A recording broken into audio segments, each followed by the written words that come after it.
탄핵 심판 사건에서 박근혜 전 대통령을 대리했던 도태우 변호사의 유튜브 방송 5.18이 북한과 무관하면 검증에 당당해야 한다는 제목이 붙어 있습니다. 굉장히 문제적인 부분들이 있고 특히 거기에는 북한 개입 여부가 문제된다라는 것이 사실은 상식입니다. 우리가 재조사를 해보면 당시 과연 북한의 광범위한 개입이 어떤 식으로 이루어졌는지에 대한 공개 강좌에서도 비슷한 주장을 이어갑니다.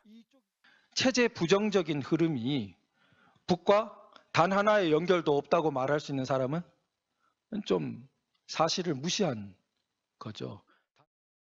북한 개입설을 비판하면 곧 마녀 사냥이라고 주장합니다. 지역 감정, 그건 정말 오히려 마녀 사냥식의 몰아붙이기입니다. 이게 어떻게 지역 감정입니까? 도 변호사는 5.18 성역화는 자유민주주의와 양립할 수 없다며 헌법 질서를 무시한 전두환 악마화도 5.18 성역화와 궤를 같이 한다고 했습니다. 심지어 5.18을 학살로 규정하는 것은 허구적 신화에 가깝다며 양면성을 지닌 복합적 사건이었음이 분명히 공론화돼야 한다고 적었습니다. 커브길이나 이런 데에서 과속으로 하거나 이러되면은 전복되기 쉬워요. 총 사망자 수의 3분의 1은 애초부터 계엄군하고는 아무 상관없는 영역. 한동훈 국민의힘 비상대책위원장은 올 초 광주를 찾아 5.18 정신의 헌법 수록을 적극 추진하겠다고 약속했습니다. 5.18 정신이 민주주의를 지킨 우리 헌법 정신과 정확하게 부합하는 정신이라고 생각합니다. 그에 앞서선 5.18은 북한이 주도한 내란이란 유인물을 배포했던 허식 전 인천시 의장의 징계에 즉각 착수하기도 했습니다. 국민들이 전혀 공감하지 않으시는 극단적인 혐오의 언행을 하시는 분들은 우리 당에 있을 자리가 없을 겁니다. 하지만 국민의힘은 최근 도태우 변호사를 텃밭인 대구 중남구 지역구에 공천했습니다. 공천관리위원회는 면접 심사 당시 도 후보에게 탄핵 관련 태극기 집회 참석 여부만 물었을 뿐 5.18 관련 발언은 묻지 않은 걸로 확인됐습니다.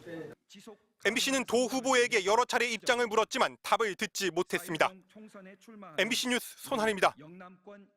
국민의힘 성일종 의원이 인재 육성과 장학 사업 등을 강조하면서 본받아야 할 사례로 조선통감부 초대 통감이었던 이토 히로부미를 언급해 논란이 일고 있습니다.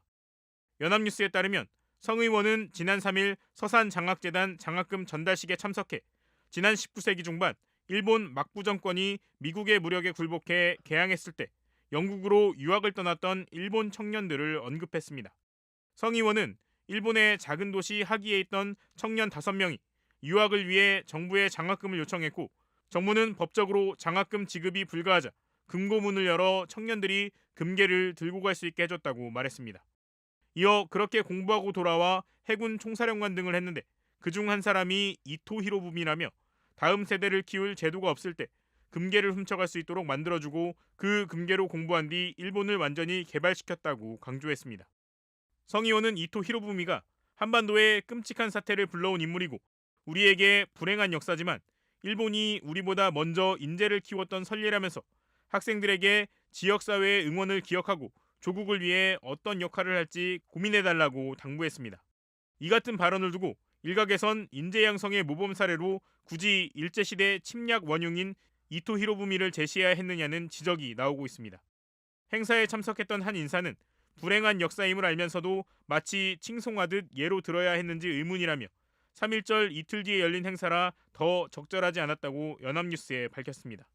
이에 대해 성 의원은 금괴를 훔쳐서까지 공부해 일본의 근대화를 이룬 예를 들면서 이젠 장학제도가 잘 마련돼 있는 만큼 걱정 없이 공부에만 매진하라는 격려 차원이었다며 사람과 교육에 대한 투자의 중요성을 얘기한 것이라고 설명했습니다.